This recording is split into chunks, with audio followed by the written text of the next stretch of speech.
Good morning girls. Semester 2 માં woman empowerment આ વિષય છે એ તમારો હું લઈશ. મારું નામ જયશ્રી રાણપરા. તમે મને ઓળખો જ છો, પણ તમારી સબ્જેક્ટ ટીચર તરીકે આજે હું પહેલી વખત તમારી સામે આવેલી છું. આ વિષય એવો છે કે જે તમે અને ટીવાય હોમ મેનેજમેન્ટ સેમેસ્ટર 6 બંને વિદ્યાર્થીનીઓ માટે કોમન છે. એટલે તમને જે રેકોર્ડિંગ મળી રહ્યા છે એ એમના ક્લાસરૂમ ટીચિંગ દરમિયાનના લીધેલા છે. એટલે ક્યાંક તમને એવું લાગશે કે મેડમ વિડીયોમાં જે બોલે છે અને ક્લાસરૂમ ટીચિંગ કરે છે એની વચ્ચે જો કન્ફ્યુઝન થાય તો આ સૌથી પહેલું ક્લેરિફિકેશન કે આ ડ્યુરિંગ ક્લાસરૂમ તમારા માટે રેકોર્ડિંગ છે એ કરવામાં આવેલું છે. વુમન એમ્પાવરમેન્ટની બુક જ છે. તમને અહીંયા કદાચ આ કેમેરાની અંદર છે એ ઊંધી દેખાશે, પણ જ્યારે તમે કોઈ વખત આવશો ત્યારે હું તમને આ બતાવીશ. અને આની PDF છે એ હું તમને ગ્રુપની અંદર છે એ મૂકતી રહીશ ચેપ્ટર વાઇઝ, એટલે તમને લોકોને મટીરિયલ છે એ મળતું રહેશે. તો આ બુક છે એ કમ્પ્લીટલી તમારા સિલેબસને ધ્યાનમાં રાખીને જ બનાવેલી છે. એટલે કે આની જે અનુક્રમણિકા છે એ જ છે એ તમારો સિલેબસ છે. એટલે આજે ટીવાયની અંદર હું સિલેબસ સમજાવવાનો શરૂ કરું છું, એવી જ રીતે એ તમારા માટે પણ આજે સૌથી પહેલું લેક્ચર છે કે જે સિલેબસ સમજાવવાનો છે. કરીએ શરૂ? ઓકે. તો સૌથી પહેલું જે યુનિટ છે એ છે નારી અભ્યાસનું મહત્ત્વ. હવે જ્યારે તમે વુમન એમ્પાવરમેન્ટ ભણતા હો તો સૌથી પહેલી મહત્ત્વની વસ્તુ એ આવે કે શું કામ વુમન એમ્પાવરમેન્ટ ભણવાનું છે. બરાબર છે? હા, કોઈ કહેશો તમારામાંથી શું કામ વુમન એમ્પાવરમેન્ટ છે એ ભણવાનું છે?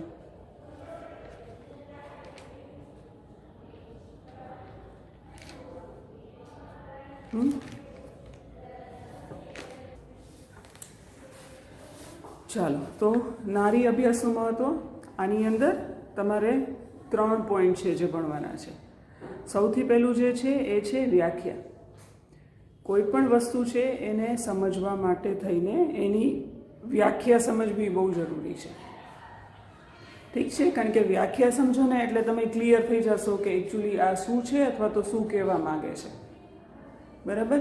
એટલે લગભગ દરેક જગ્યાએ તમે આ આખા સબ્જેક્ટ દરમિયાનમાં બહુ બધી જગ્યાએ તમને ચેપ્ટરની શરૂઆતની અંદર વ્યાખ્યાઓ આવશે. એટલે વ્યાખ્યા જો સમજી જશો કે સમજાઈ જશે તો તમને પછી આગળ એમાં સમજવામાં સરળતા રહેશે. એના પછી છે એ છે નારી અભ્યાસમાં જરૂરિયાત અને તક. શું કામ જરૂરિયાત છે?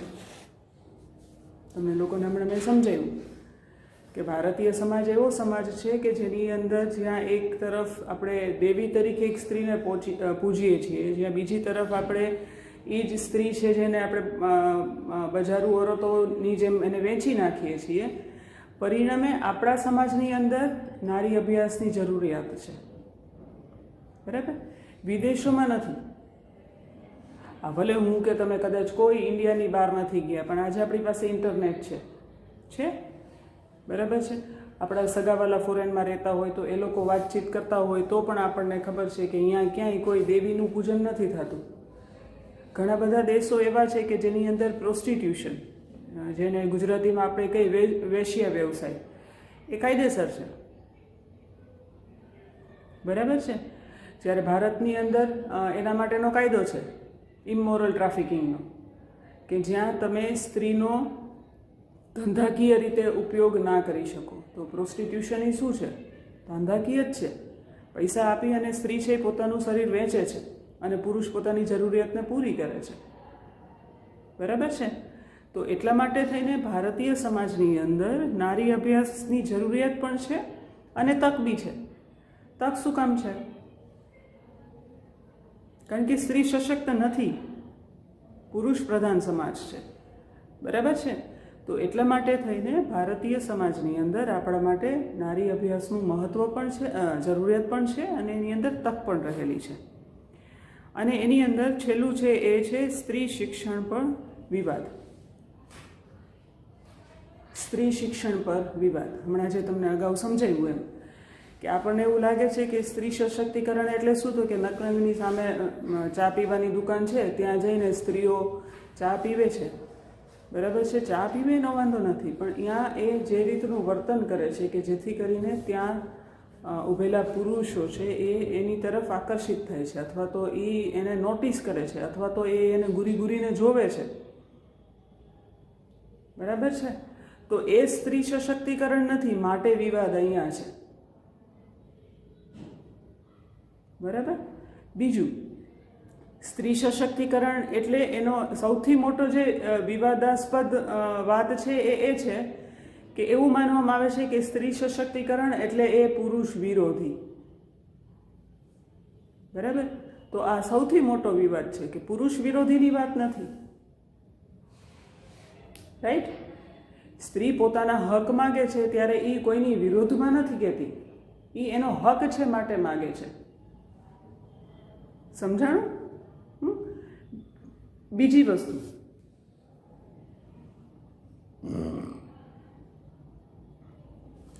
ભારતીય સમાજ છે એ પુરુષ પ્રધાન છે, એટલે એને એવું લાગે છે કે જ્યારે વુમન એમ્પાવરમેન્ટની વાત થાય છે ત્યારે એ પુરુષ વિરોધી વાત છે, પણ એ એવું નથી. પણ એવું એટલા માટે મિસકોન્સેપ્ટ છે સમાજની અંદર, કારણ કે આપણો સમાજ છે એ પુરુષ પ્રધાન છે.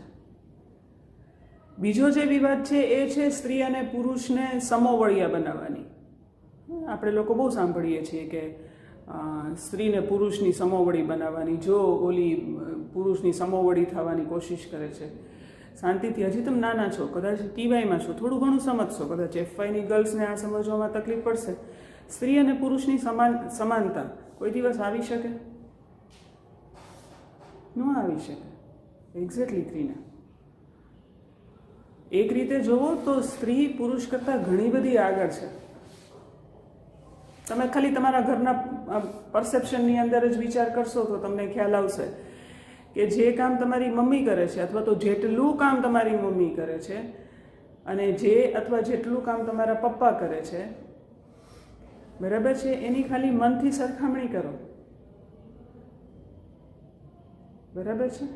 તો તમને ખ્યાલ આવશે કે પુરુષ વામડો છે, સ્ત્રી કરતાં પુરુષ વામડો છે, નાનો છે. બરાબર?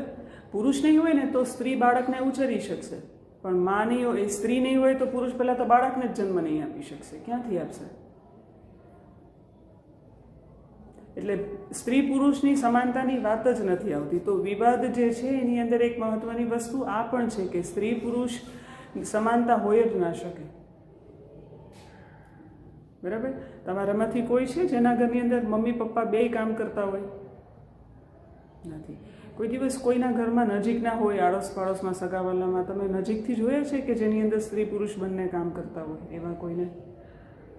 તો તમે જોયું હશે કે 2 જણા કામ પર સાથે જતા હોય, 2 જણા કદાચ સાથે આવતા હોય, અથવા સાથે ન જતા હોય, સાથે ન આવતા હોય, તો પણ પુરુષ એક વખત ઘરમાંથી નીકળે એ પહેલાં અને પુરુષ ઘરમાં આવી ગયા પછી એનું ઘરના કામમાં કોન્ટ્રીબ્યુશન શું, અને સ્ત્રી ઘરેથી નીકળે છે પોતાના કામ પર જવા માટે એ પહેલાં એ ઘરના કેટલા કામ પતાવીને જાય છે, અને ઘરે પાછી આવે છે એ પછી એ કેટલા કામ કરે છે. પિતાને પોતાના બાળકના અભ્યાસ વિશે કેટલી ખબર છે અને માને કેટલી ખબર છે? બાળકને હોમવર્ક કોણ કરાવે છે? બાળક કયા સબ્જેક્ટમાં નબળું છે, અથવા તો એની સ્કૂલમાંથી, આડોશી પાડોશીમાંથી શું ફરિયાદો આવે છે, આ બધું જ છે એ સંભાળવાનું, સાચવવાનું, સાંભળવાનું, આ બધું જ કામ નોકરી કરતાં પણ સ્ત્રી કરે છે, પુરુષ નથી કરતો ને કરી પણ ના શકે. તમે મોબાઈલ વાપરો છો બધા, એટલે તમને ખબર પડશે કે આની અંદર જીબી હોય, સ્ટોરેજની કેપેસિટી હોય. બરાબર છે? કુદરતી રૂપથી સ્ત્રીઓની કેપેસિટી વધારે જીબીમાં છે અને પુરુષોની ઓછી. મમ્મીએ ઘરેથી પપ્પા નીકળતા હોય ત્યારે કોઈ વસ્તુ મંગાવી હોય એટલે એ એમ કહેશે કે અત્યારે નહીં, હું નીકળીશ ત્યારે તને, દુકાન હોય, કારખાનું હોય, ધંધાનું જે સ્થળ હોય, તો એમ કે હું ત્યાંથી નીકળીશ ત્યારે તને ફોન કરીશ. પછી રસ્તામાં 5 વસ્તુ મંગાવી હોય ને રેકોર્ડ છે કે એમાંથી એક વસ્તુ એટલીસ્ટ ભૂલી જશે. ઠીક છે ને? અને સ્ત્રીનું એનાથી ઊંધું, બહાર નીકળ્યા હોય, નક્કી કર્યું હોય કે 5 જગ્યાએ જવું છે, એ 7 કામ કરીને આવશે. તો ક્યાંય સમાનતા છે જ નહીં. બાળકને નોર્મલ ડિલિવરીથી જન્મ આપવો એ દુનિયાની 5 સૌથી પીડાદાયક ઘટનામાંની એક ઘટના છે. એવું કહેવાય કે જ્યારે એક બાળકને સ્ત્રી નોર્મલી જ્યારે બાળકને જન્મ આપે, કદાચ મને 55નો આંકડો યાદ છે, કદાચ 19-20 આમ થયું હોય, તો એવું કહેવાય કે તમારા શરીરમાં 55 ફ્રેક્ચર થયા હોય ને, હાડકું તૂટું ફ્રેક્ચર એટલે, તો એ 55 ફ્રેક્ચર થાય ત્યારે જેટલું દુઃખ થાય ને એટલી પીડા છે એ ત્યારે સ્ત્રીને થાય. અને છતાંય કોઈ એવી સ્ત્રી જોઈ, અચ્છા તો તમને આમ હું આવું કહું એટલે તમને એમ થાય હા એવું હોય તો હું બાળકને જન્મ નહીં આપું. તો હું એવું કહું કે એવી પીડા હોય તો બધાને એક જ છોકરું હોય, એકથી વધારે ન હોય.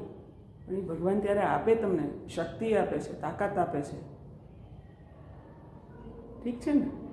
કારણ કે આપણે સ્ત્રી છીએ, આપણને વિચાર આવે કે ફોર એક્ઝામ્પલ, બીજા બધાને નથી ખબર પણ મને યાદ છે કે હું સિંગલ ચાઇલ્ડ છું.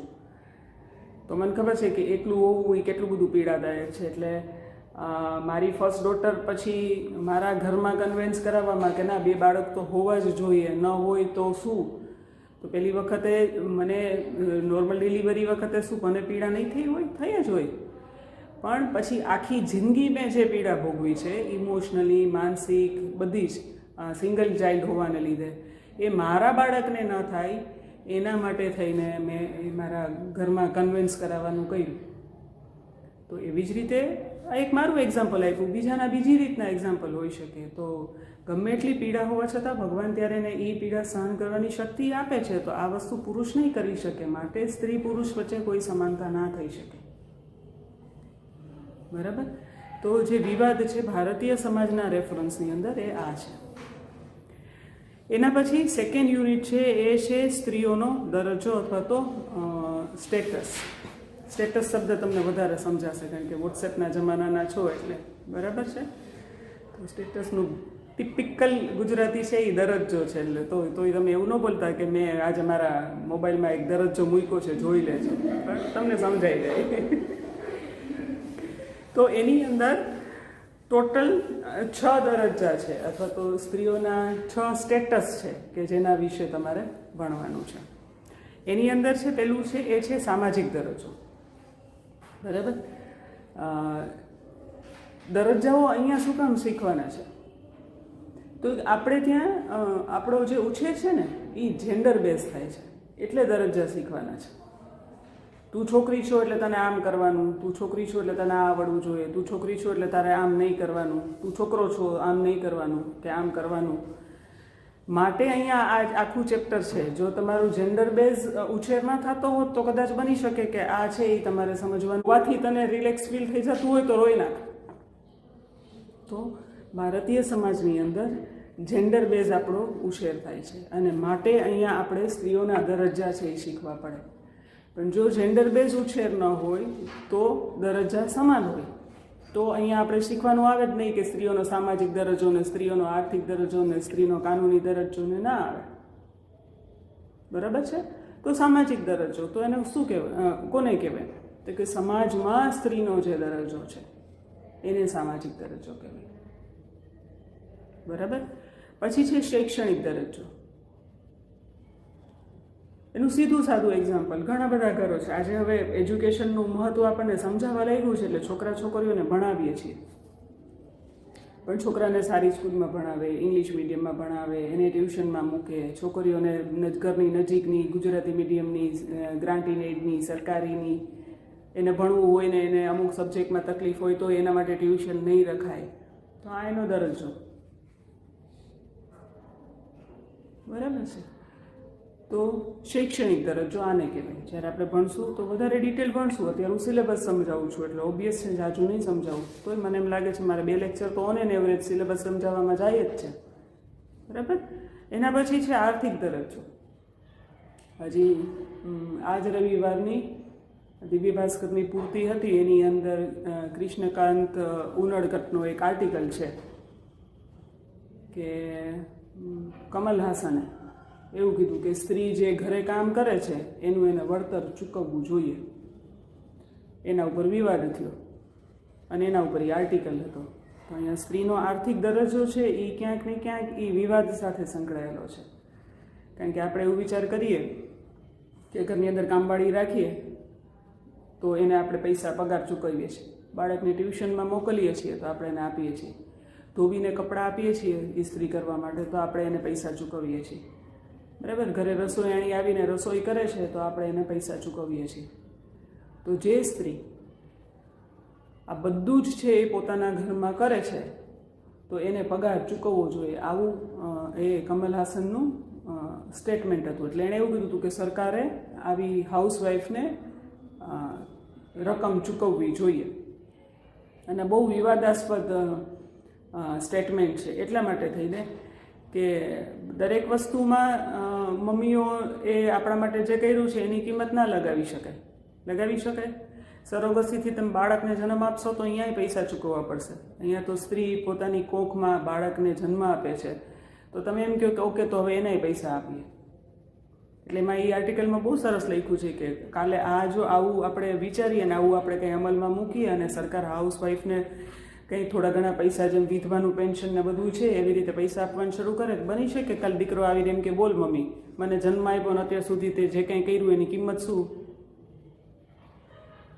તમારી માએ જે ઉજાગરા કર્યા એનું શું, એની શું કિંમત? એને દૂધ પોતાનું પીવડાવ્યું એની શું કિંમત? તમને ખબર છે 40+ પછી લગભગ બધી સ્ત્રીઓ છે જેના શરીરમાં કેલ્શિયમની ખામી આવે છે. ખબર છે? એ થોડું ઘણું હોમ સાયન્સ ભણ્યા હો ને કદાચ ખબર હોય. કેમ પુરુષને નથી આવતી?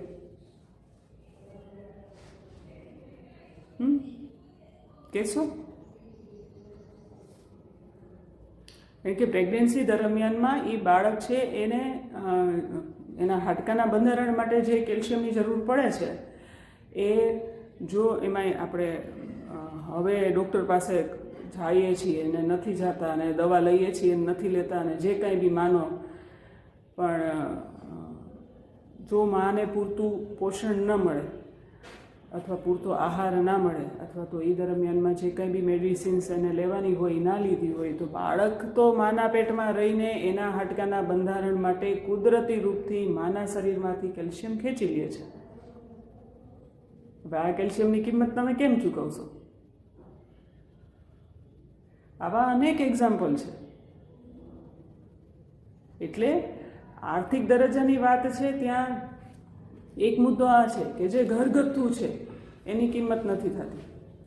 એટલે જો એક જ ઘરની અંદર 2 વહુ હોય ને એક નોકરી કરતી હોય ને એક ન કરતી હોય તો સાસરાવાળાને એને ટ્રીટ કરવાની મેથડ તો જુદી હશે જ, પણ પેલી જે હાઉસવાઈફ છે ને એ હાલતા ને ચાલતા બિચારી વાતે ચીસે બોલશે, હું તો ક્યાંય ન કરું, હું તો ક્યાંય જાઉં નહીં, મને તો કંઈ ખબર પડે નહીં, મારી દેરાણી નોકરી કરે કે મારી જેઠાણી નોકરી કરે બધી એને જ ખબર પડે, મારા સાસુ બધું એને જ પૂછે. તો એ શું બતાવે છે કે તમે પૈસા કમાવ છો એટલે તમે હોશિયાર છો અને તમે પૈસા નથી કમાતા એટલે તમે હોશિયાર નથી? એ તો જે નોકરી કરી છે એને પૂછો કે 2 ઘોડે કેમ દોડાય. બાકાયદા શોષણ છે, ઇમોશનલ શોષણ. કારણ કે તમારે ઘરનું કામ તો કરવાનું છે, બહારનું કરવાનું છે, નોકરીમાંય ભૂલ ન થવી જોઈએ, ઘરમાંય ભૂલ ન થવી જોઈએ, અહીંયાય બરાબર કરવાનું છે, ઘરમાંય બરાબર કરવાનું છે. અને જો એમાંય તમે જોઈન્ટ ફેમિલીમાં કે ઇનલોઝની સાથે રહ્યો છો તો હાલતા ને ચાલતા તમને કહેશે નોકરી કરસ તો ઘરે કોલેજે કે તારા નોકરીના સ્થળે, અહીંયા નહીં. જબકી તમારો એવો મતલબ બી ન હોય ને તમારો કોઈ એવો ટોન બી ના હોય, પણ તમારી પાસે સમયની મારામારી હોય એટલે કોઈ વખત આમ જરાક ઉગ્ર અવાજે કે જરાક ઊંચા અવાજે બોલાઈ જાય ત્યાં તો ડાઉન કરી નાખે, અરે મારા બાપ 6 કલાક નોકરી કરીને આવ્યા, હજી તમારે ઘરે બી કામ કરીએ છીએ તો થાકીએ અમે પણ. એટલે આર્થિક રૂપથી પગભર હોવું એટલે સ્ત્રી સશક્તિકરણમાં આવી ગયા તમે, અને એટલે તમને માન સન્માન મળવા માંડ્યું કે એટલે તમે ઘરના કામમાંથી છટકી શકશો, એવું કંઈ થતું નથી. એટલે એક મુદ્દો આ છે સ્ત્રીના આર્થિક દરજ્જાનો કે ઘરમાં જે કામ કરે છે એની સામે આર્થિક વળતર નથી મળતું તો એનો મતલબ એવો નથી કે એ જે કામ કરે છે એ ઓછી ક્વોલિટીનું અથવા તો એની કિંમત નથી છે. તમારે ટાઈમ પૂરો થાય ને ત્યાં તમારે મને કહી દેવું હો, કારણ કે મારે તો પછી ધ્યાન ન રહે. આમ તો બેલ પડે છે પણ કદાચ ન પડે તો પણ મને કહેવાનું કે મેડમ થઈ ગયું. પછી એના પછી છે એ છે કાયદાકીય દરજ્જો. બરાબર, વન્સ અપોન અ ટાઈમ પિતાની સંપત્તિમાંથી દીકરીને એનો ભાગ મળતો નહોતો, આજે કાયદેસર રીતે મળે છે. વન્સ અપોન અ ટાઈમ ગુજરાતની અંદર જે કાયદો આવ્યો છે એના રેફરન્સમાં વાત કરું છું કે રેસિડેન્શિયલ પ્રોપર્ટીની અંદર જો સ્ત્રી છે એ હાઉસવાઈફ હોય તો એ પ્રોપર્ટી છે એ ખાલી ઘરના પુરુષના નામ પર ખરીદાયેલી હોય. પણ હવે ગુજરાતની અંદર કાયદો છે કે સ્ત્રી કમાતી હોય કે ન કમાતી હોય, જ્યારે તમે તમારું ઘર ખરીદો છો ત્યારે એ બંનેના નામ પર જ રજિસ્ટર થશે. શું કામ? કે જેથી કરીને ભવિષ્યમાં કોઈ પણ ઇસ્યુ થાય, હસબન્ડનું ડેથ થાય, ડાયવોર્સ લેવાનો પ્રશ્ન આવે ત્યારે સ્ત્રી ક્યાં જાય? બીજું, નારી સશક્તિકરણ અથવા તો વુમન એમ્પાવરમેન્ટ ભણવાનું એક મહત્વનું કારણ છે ને એ આ છે કે બાપની ઘરે એમ કહેવાય તું પારકી થાપણ, અને સાસરે કહેવાય તું પારકી જણી. તો ભાઈ મારું ઘર કયું? માટે વુમન એમ્પાવરમેન્ટ ભણવાનું છે. માટે અહીંયા પણ કાયદાકીય દરજ્જાની વાત છે એ આ છે.